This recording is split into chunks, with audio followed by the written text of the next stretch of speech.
Bonjour à tous. Je suis Jérémy, un des fondateurs de Jukebox. Merci d'être venu ce matin chez Moore, dans l'appartement Moore. On est très content d'initier ce cycle de conférences qu'on va faire cette année, à chaque fois sur un thème précis dans les RH.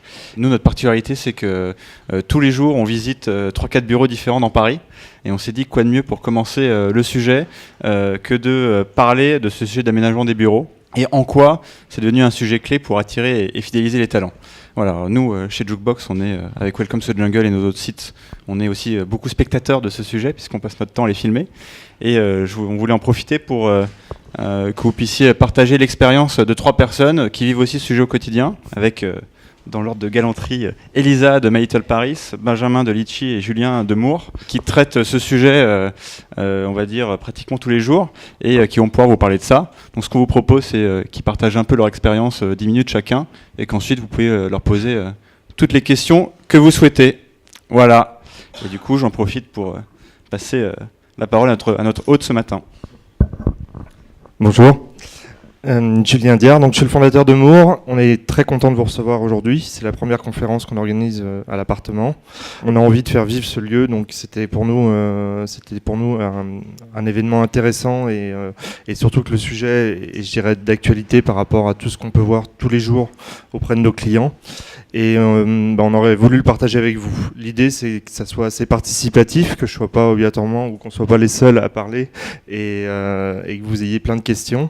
Je vais essayer déjà de partir d'un constat. Le constat, c'est nos clients qui nous le racontent. C'est de dire à un moment donné, qu'est-ce qu'il va faire en termes de recrutement, que les personnes vont se sentir bien dès qu'ils vont passer la porte, on va dire, à l'accueil ou dans vos différents accueils. On a eu un exemple il n'y a pas très longtemps. Ça va vous parler, je pense, parce qu'il y a pas mal de startups ici, d'une société qui voulait recruter un développeur. Donc, le développeur est une ressource rare actuellement et quelque chose de très demandé. Et la star du développeur hésitait entre 2 entreprises, sachant que c'était à peu près le même salaire, donc salaire égal. Et comme par hasard, elle a choisi l'entreprise où il est arrivé en recrutement et en entretien vers 18h30, où il y avait un apéro d'entreprise et où les gens se sentaient bien et où il y avait une vie dans la boutique, sachant que c'était préférable pour lui plutôt qu'une entreprise où je dirais l'attractivité se ressentait un peu moins. Ça fait à peu près 15 ans que je fais ce métier, on va dire, dans l'aménagement, et j'ai vu évoluer surtout les comportements, les modes de travail. J'ai vu évoluer les rapports. Je dirais qu'il y a 15 ans, nos interlocuteurs étaient les responsables de services généraux, le plus souvent, et que maintenant on s'aperçoit que nos interlocuteurs sont les directeurs de ressources humaines ou les RH de manière globale, quoi. Ce qui prouve bien que même ces responsables de services généraux qui dépendaient au préalable d'une direction financière dépendent de plus en plus au niveau des ressources humaines, et ce qui prouve bien que je pense que le monde évolue et que les nouvelles manières de travailler font qu'il y a une importance entre votre outil immobilier, l'immeuble, l'aménagement que vous allez y faire, la manière dont vous allez attirer ces nouveaux interlocuteurs ou ces nouvelles personnes dans vos locaux, et le bien-être au bureau de manière globale et générale. Je ne vais pas m'étaler sur la génération X, Y, Z, sur le management autour de cette génération, sur tous les problèmes liés, on va dire, aux open space, si on doit parler d'open space, mais bien au contraire d'essayer d'en tirer des bénéfices autour de ça, sachant que je pense que c'est plus à l'entreprise à ce jour de s'adapter, on va dire, à ces générations, à faire de leur outil, on va dire, immobilier, un attrait que l'inverse dans les faits, quoi. Est-ce que déjà ça vous parle un petit peu au niveau du contexte? L'idée chez Moore, c'est qu'on essaie tous les jours de s'adapter, on va dire, à vous, clients, prospects. Maintenant, c'est pas aujourd'hui, je pense, qu'à travers nos témoignages, qu'on va trouver la solution. Le constat, il est que chaque entreprise a son ADN et que on fera pas la même chose, quoi. On voit beaucoup de clients qui nous disent « Ah, je veux les mêmes bureaux que chez quoi, ça a été une mode. Je veux les mêmes bureaux que chez Google. » sauf que vous n'êtes pas Google, et on n'est pas Google non plus, et voilà. Et je pense que c'est important de bien comprendre votre ADN, de partir des fois d'une plateforme de marque, d'une charte graphique, d'une charte d'aménagement quand il y en a une, pour décliner des locaux qui soient en adéquation avec vous, avec votre entreprise, et non pas essayer de faire du copier-coller de ce qui se passe ailleurs, quoi. On s'aperçoit aussi qu'il y a de plus en plus de demandes sur des nouveaux modes de travail, des nouveaux espaces qu'on ne connaissait pas au préalable. Je vais donner quelques exemples, comme une salle de lecture, comme je dirais une cuisine, comme vous êtes ici installé, mais qui soit aussi un espace non pas monofonction, mais multifonctionnel, quoi.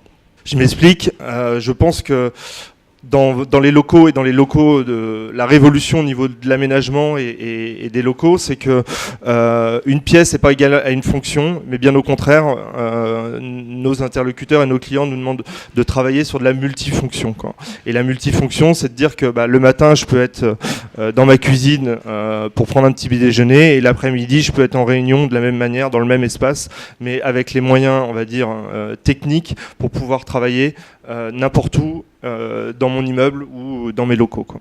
La solution et toutes les solutions qu'on essaye de prôner vont passer souvent par des solutions mobilier. On s'aperçoit que le mobilier a de plus en plus d'importance dans l'aménagement des locaux, qu'il y a quelques temps de ça, le mobilier venait à la fin, une fois qu'on avait trouvé l'immeuble, qu'on se disait que on allait caser 30, 40, 50, 100 personnes, et on s'aperçoit souvent que c'est trop tard.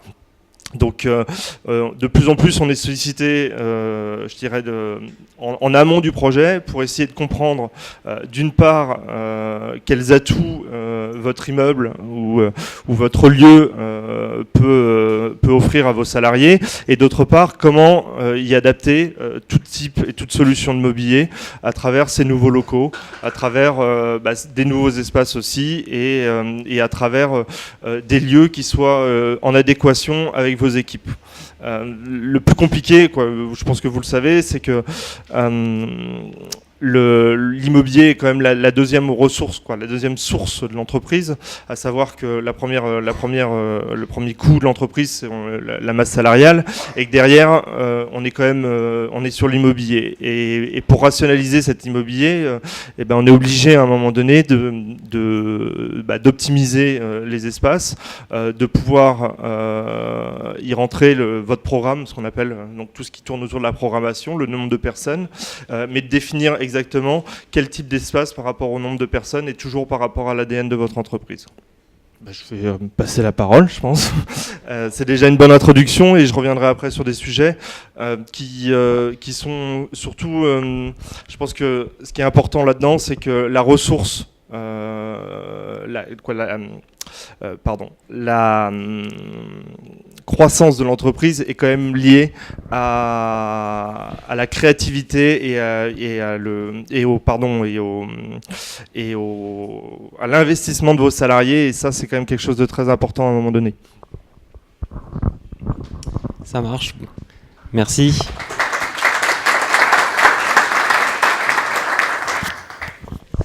Bonjour à tous, moi je suis Benjamin Bianchet, donc je suis directeur général de Litchi, que vous connaissez sûrement, vous avez déjà dû faire des cagnottes pour des anniversaires, pour des pots de départ et autres. On existe depuis 2009, donc c'est intéressant aussi par rapport au sujet de cette conférence de voir les différents stades de développement qu'on a pu avoir jusqu'à aujourd'hui, où on peut dire qu'on a des locaux qui sont vraiment top. On est bien sûr client chez Moore, ce qui nous a permis d'aménager notre espace au mieux. Et par rapport à la problématique aussi de fidélisation et de recrutement, on est client chez Welcome to the Jungle, qui nous permet d'avoir une belle vitrine. Alors, on parle de la marque employeur partout, voilà, c'est le cas. On a construit ça de manière très simple parce qu'on reste une start-up, on n'a pas de département RH. Chacun fait ses recrutements, mais un outil comme Welcome nous permet d'avoir cette flexibilité, d'avoir une belle vitrine et de pouvoir promouvoir notre marque auprès des futurs employés de Litchi. Ouais, non mais voilà, c'est bien de le souligner. Et donc c'est pour ça que je suis là dans ce cadre pour bien évidemment partager mon expérience et utiliser les différents outils comme Welcome. 2-3 mots sur Litchi. On est 70 actuellement. Entre Paris et différentes implantations. Bien évidemment, notre siège est basé à Paris, c'est là où on a le plus gros des équipes et c'est là où on a fait le plus gros effort de travail sur nos bureaux. Litchi, pour vous donner un ordre d'idée, c'est 7 millions de clients depuis 2009 et on continue notre expansion en France mais aussi à l'international. Puisqu'on est présent en Espagne, en Allemagne, bien sûr en France et en Angleterre. Pour revenir sur le sujet recrutement, fidélisation, bien évidemment par la partie immobilier et cadre de travail, c'est quelque chose qui est extrêmement important chez nous.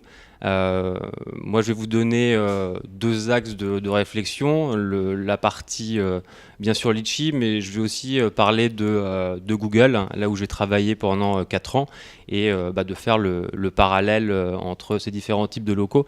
Et ce que tu as dit, Julien, sur un peu l'ADN de ta marque, de tes locaux, de ton entreprise, va se refléter dans tes bureaux. Et Google, c'est bien évidemment, on le voit partout dans tous les médias, c'est des bureaux exceptionnels, il y a des moyens illimités. C'est pas pour autant qu'on a voulu copier ce qui se faisait chez Google, mais on a voulu apporter des touches qui ont fait notre histoire, qui ont fait la société, mais en même temps qui reprennent des codes bien évidemment actuels sur les grosses entreprises du tech, les entreprises de coworking comme on va le citer, comme WeWork aussi qui fait un travail exceptionnel là-dessus, mais on l'a adapté à notre problématique. Pour vous donner un peu, pour mettre ça en perspective, donc on a commencé en 2009 dans un appartement dans le Haut-Marais. On était en colocation, puis on a pris l'ensemble de l'appartement, puis on a pris l'appartement d'en face. Et à l'époque, tout le mobilier qu'on pouvait avoir, c'était de la récupération, c'était des potes qui nous prêtaient des choses, c'était nous qui ramenions des éléments, et petit à petit on a construit l'identité de la marque comme ça. Il n'y avait pas vraiment de réflexion, mais il y avait déjà ce petit quelque chose qui était sympathique, et progressivement au fur et à mesure qu'on a changé de locaux, on a été rue de Paradis, après on a été juste ici, où bien évidemment on a fait des levées de fonds, ça marchait bien pour nous, on a pu petit à petit construire un univers de travail bien plus propice aux échanges bien évidemment, mais aussi à la qualité du travail, à la qualité de vie dans le bureau, ce qui est extrêmement important. Que ce soit pour les populations bien sûr techniques, mais aussi il n'y a pas que les ingénieurs, hein, les populations marketing, sales, etc. Et c'est très important d'avoir un bureau qui permette d'une part d'échanger facilement dans des petits espaces informels, avec des choses très simples. On mettait une petite isolation, des tableaux pour essayer de faire des petites réunions informelles, que ce soit dans les différents pôle, mais aussi d'avoir des salles de réunion où on puisse bien s'isoler et qui soient fonctionnelles. Après, quand on a pris nos derniers locaux suite à notre rachat, on a voulu voir grand, et c'est là où on a vraiment réalisé un aménagement extrêmement pensé. On s'est fait aider par une décoratrice d'intérieur pour ce projet, et on avait bien évidemment glané énormément d'idées depuis le début de Litchi. On a voulu les mettre en pratique. Donc bien évidemment il y a le côté immobilier. On a eu la chance d'avoir des locaux assez exceptionnels, avec une adresse dans le 9e près de Trinité, avec un jardin. On a pris 1000 mètres carrés qui ont entièrement été refaits. Donc déjà ça c'est clairement un premier argument pour recruter, et ensuite on a apporté toute une série de détails en apportant du mobilier qui bien sûr en partie vient de chez Moore, pour aménager au mieux les espaces communs Alors ça a fait un peu cliché, mais bien sûr on a une belle cantine avec des tables en liège, un baby-foot, un ping-pong, voilà, tous les classiques, une belle cuisine ouverte. Mais c'était essentiel pour pouvoir tous se retrouver de manière conviviale. Tous les lundis, on a aussi un déjeuner qui est organisé où tous les membres de l'équipe se réunissent et on se réunit dans un cadre hyper agréable et ça clairement pour partager de manière informelle et pour montrer aux candidats qui viennent dans les locaux, regardez, voilà, là on partage tous les lundis ensemble, la direction générale, tous les services, dans la bonne humeur et dans un espace surtout où on a envie de rester. Par rapport aussi à l'aménagement des bureaux, alors nous on a la chance de ne pas avoir d'énormes open space, c'est plutôt un bâtiment haussmannien, type hôtel particulier avec des petites salles, donc c'est vrai qu'en termes d'aménagement ça plaît beaucoup de ne pas avoir de grands espaces, d'avoir plutôt des box où on est une dizaine grand max, bien séparés, qui permettent bien d'isoler aussi les équipes pour pouvoir travailler dans un cadre calme. Le calme, c'est hyper important par rapport au cadre de travail et c'est une demande notamment de la partie technique et c'est ce qui permet bien évidemment de fidéliser en partie cette population-là qui a besoin d'un cadre de travail qui soit haut de gamme mais aussi calme parce que pour coder on ne va pas mettre nos ingénieurs à côté de l'équipe marketing qui fait beaucoup de bruit. Donc l'idée c'est de bien isoler et bien d'aménager en compartimentant cet espace. Par rapport à du coup l'ADN, ce qui est intéressant c'est qu'on a gardé beaucoup d'éléments en fait alors on va appeler ça pas forcément de la déco, mais on va appeler ça des objets de la vie de l'entreprise. Donc on n'a pas tout racheté. Clairement, on a essayé d'être intelligent pour mixer du vieux avec du neuf, tout en gardant l'ADN de la boîte. Des fois, quand on rentre dans des locaux qui sont complètement neufs, on dit « Ah ouais, là c'est joli ». Mais des fois, ça manque un peu d'âme. Donc nous, ce qu'on a vraiment voulu faire, c'est pour toutes les nouvelles personnes qui arrivent, c'est que des éléments qui rappellent l'histoire de Litchi, ça va être des photos, ça va être, je sais pas, le mobilier qui a été glané en rentrant de soirée un soir. Voilà, on a toujours quelques éléments comme ça un peu marrants. Et tout ça, ça contribue aussi au fait que quand les futurs employés viennent dans les locaux, ils se disent il y a quelque chose de personnel en fait dans cette histoire de Litchi et ça plaît beaucoup. Alors il y a des considérations aussi autres du fait qu'on propose des boulots hyper intéressants aux gens qui viennent avec beaucoup de responsabilités, mais il y a cette partie aussi d'histoire, d'ADN de la boîte où les gens qui nous rejoignent adhèrent au projet et se disent ah ouais, il y a une bonne ambiance, il y a tout un univers. Donc ça c'est extrêmement important. Et peut-être pour conclure, pareil, on a eu pas mal d'employés qui ont hésité à venir chez nous. Qui ont eu des meilleures offres par ailleurs dans peut-être des plus grosses boîtes en termes salariales, mais nous on a eu d'autres arguments aussi. On a eu des arguments bien sûr de mission, mais aussi des arguments de qualité de vie au travail. Quelqu'un qui habite dans le 18e arrondissement n'a pas forcément envie d'aller dans une grosse boîte en périphérie. Préfère plutôt avoir un jardin à disposition au centre de Paris et aussi un cadre de travail qui lui permet de faire des pauses tranquillement, de manière sereine et d'évoluer dans des locaux qui donnent envie de se lever le matin. Donc clairement pour nous c'est un énorme levier de recrutement, la partie bien sûr immobilier mais aussi la partie aménagement. On va continuer à travailler dans ce sens. on n'a pas tout acheté, tout n'est pas neuf, mais on va progressivement racheter de nouvelles choses pour agrémenter nos bureaux. Et je pense qu'on va rester un petit bout de temps là où on est bien content.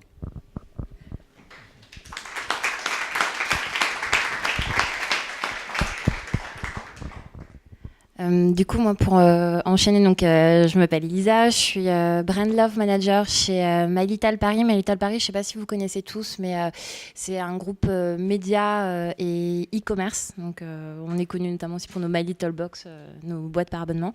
Moi, je suis Brand Love Manager. Ça veut dire, contrairement à ce qu'on pense, j'ai rien à voir avec un poste de feel good, happiness. Enfin, c'est pas tout à fait la même thématique. Mon métier, en fait, c'est de travailler à l'attachement des employés et des abonnés à la marque My Little.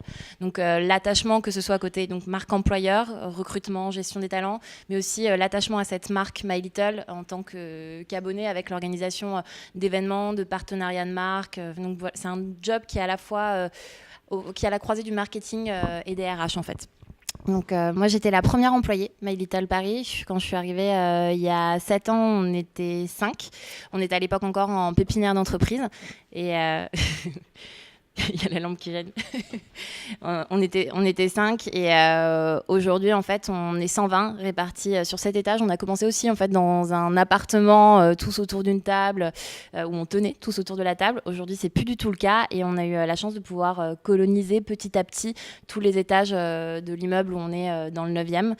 Alors on est assez connu pour nos bureaux. Je ne sais pas si vous aviez déjà des images un peu des images en tête, mais c'est vrai qu'aujourd'hui les bureaux c'est vraiment un élément vivant à part entière en fait de notre culture d'entreprise. C'est devenu un outil de communication marque employeur, mais enfin un outil plus. Systématiquement en fait quand les candidats pensent à My Little Paris, ils pensent à nos bureaux, ils associent et à tel point en fait que dans une lettre de motivation sur 7, j'ai une mention de la verrière, j'ai une mention des housses de chaise, j'ai une mention de la déco. C'est vraiment un point saillant de notre identité. À quoi ça servait en fait quand on a commencé à réfléchir ces bureaux? Tout simplement, on voulait proposer une expérience qui soit une expérience de travail différente, qui soit différente pour les équipes. On parlait tout à l'heure rapidement de génération Y, de millennials, etc. Y a de ça un peu. Il y a ce côté où je pense que les générations d'aujourd'hui là, qui sortent d'école, elles n'ont juste pas envie d'aller travailler dans des open space à la Défense. Elles ont envie d'avoir une vraie expérience particulière. Et c'est ce qu'on essaye aujourd'hui de proposer. Pour un peu vous expliquer un peu plus ces bureaux, parce qu'il y a certains qui les ont déjà vus, mais d'autres pas. Notre volonté, vraiment, ça a été d'imaginer des bureaux qui stimulent la créativité au maximum. En fait, depuis les débuts de My Little Paris, notre fondatrice Fanny est persuadée qu'il n'y a pas d'individu qui soit créatif et d'autres non, que c'est vraiment juste une question d'environnement qui va venir stimuler cette créativité ou non. Et chez nous, ça passe à la fois par des rituels de créativité, des événements participatifs avec les équipes, des conférences, etc. Mais ça passe tout d'abord par les bureaux, qui est l'environnement dans lequel on plonge les équipes. Donc nos bureaux, il y a beaucoup d'attention portée aux détails. Donc comme je vous disais, c'est vraiment plusieurs appartements sur différents étages. Il y a effectivement ce côté où c'est plutôt des petits espaces. On est aussi sur des pièces avec une dizaine de personnes, quinzaine de personnes maximum. Beaucoup d'attention portée aux détails, donc à la fois dans les meubles. Ça a été vraiment ça le travail des fondatrices dès le début, d'aller chiner les meubles au Puce de Saint-Ouen. Enfin, ça a été vraiment une volonté dès le début de créer une histoire, de raconter vraiment une histoire dans ces bureaux. Ça passe aussi de manière très pratique. En fait, on a Rosa qui est notre femme de ménage employée à temps complet, qui est aussi illuminatrice de bureau. Donc c'est un métier pas commun, mais elle a pour mission en fait de fleurir en permanence les bureaux. Déjà, on a toujours des fleurs fraîches à tous les étages. Donc c'est elle qui compose ces petits bouquets sur tous les bureaux et pas juste les bureaux de la direction. Donc il y a ce côté. Elle s'occupe du petit jardin qu'on a sur la terrasse. place, c'est elle qui va acheter en fait à chaque fois qu'on a un petit nouveau dans les équipes. Donc on achète une chaise de travail tout à fait classique sur roulette, sauf qu'on va aller la customiser avec une housse de chaise, avec un imprimé personnalisé. Enfin, chacun a un imprimé différent et c'est Rosa, du coup, notre illuminatrice de bureau, qui va au marché Saint-Pierre, juste à côté des bureaux, pour acheter les tissus et qui coud la housse de chaise. Donc il y a vraiment, en fait, on sent cette patte humaine dans les bureaux et je pense que c'est vraiment le point distinctif. Un autre point qui est important pour nous, c'est effectivement ce côté, la cuisine est hyper importante et effectivement le matin, elle nous sert à recevoir pour des petits déj, l'après-midi à faire des brainstorms totalement enflammés, le soir à organiser éventuellement des apéros avec les équipes. On a des cuisines à tous les étages en fait, donc ça permet aussi à chaque équipe d'avoir un espace pour se retrouver et effectivement on pense que il y a beaucoup plus d'idées créatives qui naissent quand on est dans ce type d'environnement que quand on est dans une salle de brainstorm toute blanche avec aucun élément de déco. Enfin voilà un peu pour vous donner une idée. Et au-delà de ça, on a des bibliothèques aussi qui sont à tous les étages. Ça c'est vraiment une question, ça fait partie vraiment à part entière de notre culture My Little. On a une forte culture du livre. Depuis les tout débuts, on a un compte Amazon illimité pour les équipes, qui au début était vraiment illimité. On avait tous les codes et aujourd'hui, on l'a un peu centralisé. Ça passe par une seule personne parce que sinon, on avait 15 fois le même livre acheté. Mais du coup, le but, c'est vraiment de constituer dans les étages des bibliothèques collaboratives et qu'on vient enrichir petit à petit. Donc voilà un peu pour le tableau des bureaux aujourd'hui. Ce qui est intéressant aussi, c'est que alors c'était pas du tout prévu à la base, mais on s'est rendu compte que nos bureaux c'était aussi un super moyen de raconter l'histoire de My Little Paris. Au début, quand on devait faire des présentations, que ce soit à des clients, à des candidats, à des promos d'étudiants qui venaient visiter les bureaux, on passait par une presse PowerPoint, alors jolie mais assez classique. Et en fait aujourd'hui, on a construit en fait la visite des bureaux de telle manière qu'en visitant les bureaux de haut en bas, vous avez vraiment toute l'histoire de My Little qui vous est racontée. Ça nous a demandé d'ajouter des petits marqueurs physiques, des affichettes, des courbes, des graphes un petit peu dans les étages pour être sûr d'avoir tous ces éléments. Il y a un côté un peu Disneyland, mais ça nous permet vraiment de raconter cette histoire-là de manière beaucoup moins formelle en fait. Autre point qui est important aussi sur les bureaux, il y a cette idée de permettre aux équipes de s'approprier les bureaux. Donc ça passe par des petites choses, tout simplement. Là, en ce moment, on a quelques fanas de standing desk qui en ont installé à plusieurs étages. Et vraiment, là, c'est vraiment des initiatives libres. Ils ont fait des commandes groupées et ceux qui étaient intéressés peuvent tester ce mode de travail. Ça peut être une appropriation des bureaux éphémères. Je pense par exemple à l'année dernière où on avait une partie des équipes qui organisait notre spring party, donc une soirée de printemps, et qui, sur cette thématique spring totalement libre, avait décidé en fait de faire envahir les bureaux avec de la nature, du gazon, des arbres. Ils ont déversé 2 tonnes de pelouse dans les bureaux et c'était pas du tout un problème, au contraire. C'était juste la maxi surprise à l'arrivée. Et après, appropriation des bureaux aussi, peut-être de manière plus pérenne. Là, l'exemple que j'ai qui me vient en tête, c'est le comptoir à charcuterie d'Andrés qui vient d'ouvrir dans nos bureaux. Donc Andrés, c'est un alternant développeur chez nous qui tous les soirs organisait des apéros avec son équipe, ramenait du super saucisson, du super fromage et il était connu en interne pour ça. Et un soir, Fanny, la fondatrice, est passée à goûter sa charcuterie. Il lui a dit mais attends, mais Andrés, c'est quoi tes fournisseurs? T'as jamais pensé à ouvrir ton propre bar charcuterie? Et Andrés, du coup, du haut de ses 21 ans, effectivement, n'y avait jamais pensé. Et elle lui a proposé de récupérer une des salles de bain. Et elle lui a dit si tu gères tous les travaux, moi je prends en charge les frais bien sûr. Et du coup, tu peux ouvrir ton bar. Et du coup, ça fait là quelques mois qu'on a ce bar comptoir à charcuterie qui est ouvert, qui n'est pas ouvert à toute heure du jour et de la nuit. Mais il y a une adresse Allo Saucisson en cas d'urgence si on a besoin de renfort sur un brainstorm. Et ça nous permet aussi, tous les mercredis, on a un apéro avec toutes les équipes. Et en fait, au début, on avait un côté où la culture d'entreprise, finalement, elle partait beaucoup des fondateurs et des premiers membres des équipes. Et aujourd'hui, cette appropriation des bureaux par des nouveaux venus, ça nous permet aussi de la rendre plus vivante et de l'enrichir d'autant plus.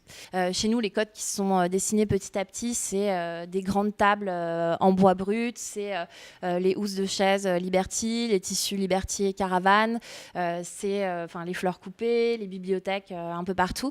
Et ça nous sert beaucoup, en fait. Ça nous sert beaucoup déjà quand on a dû partir à l'étranger, quand on a voulu s'installer. On est au Japon, au UK et en Allemagne. Et en fait, le fait d'avoir des codes physiques de bureau hyper définis, ça nous a permis, on n'a rien de temps en fait, de se sentir comme chez nous, même dans le plus petit des appartements à Tokyo. C'est vraiment du coup un point fort aujourd'hui et qui nous permet aussi en exportant la déco, d'exporter un petit bout de la culture pour les équipes qu'on réunit là-bas. Ça leur permet de mieux sentir l'ambiance et ce qui anime nos équipes en France. Dès qu'on crée un événement avec des abonnés, c'est pareil, on retrouve ces mêmes codes-là. Donc, du coup, c'est notre fil rouge en termes de déco pour brander l'espace et pour asseoir cette marque My Little. Et quand on crée un événement, qu'il y a des photos qui sont sur Instagram, qu'immédiatement on reconnaisse que c'est un espace My Little. Et de manière générale, ça nous sert aussi. Alors là, on va encore plus loin que sur les bureaux, mais de plus en plus, on réfléchit à des espaces extérieurs au bureau pour nos équipes. Donc, l'idée, c'est vraiment d'imaginer des lieux de respiration qui permettent de prendre un peu de la hauteur. Alors, ça paraît pas très clair comme ça, mais pour vous expliquer très concrètement, on a récupéré les clés d'un hôtel particulier à Montmartre qu'on a vraiment complètement réaménagé avec ces codes My Little et où aujourd'hui, on n'a personne en fixe. Il y a vraiment ce côté, c'est une petite maison avec la cuisine, le grand salon, la cheminée et c'est un espace qui nous sert donc à la fois pour de la réception client, mais aussi et surtout pour nos équipes. Là, aujourd'hui, toute la journée, il y a une formation pour notre équipe mobile qui a lieu dans cet espace. Les équipes, quand elles ont besoin de se faire une war room ou de travailler sur des sujets plus de fond, on parlait du fait d'être finalement assez souvent quand même dérangé quand on est dans les bureaux classiques. Ça leur permet vraiment de s'isoler et pendant une demi-journée ou une journée, d'aller prendre l'air. Et on est persuadé que tout le surplus d'idées qui va naître de ces moments hors les murs, c'est quelque chose qui va être profitable pour la marque et pour les équipes. Et là, on est sur le prochain défi qui est que on a colonisé petit à petit tout l'immeuble de notre boulevard de Rochechouart et concrètement, on n'a plus de place. Donc là, on réfléchit pour l'année prochaine. On commence tout juste. On vient de trouver a priori les bureaux. On va entamer les travaux, mais on a cette pression. Il y a aussi cette pression quand on a des super bureaux de dire que quand on pense à déménager, il faut que ce soit pour un truc qui soit au moins aussi bien et c'est ce sur quoi on travaille en ce moment.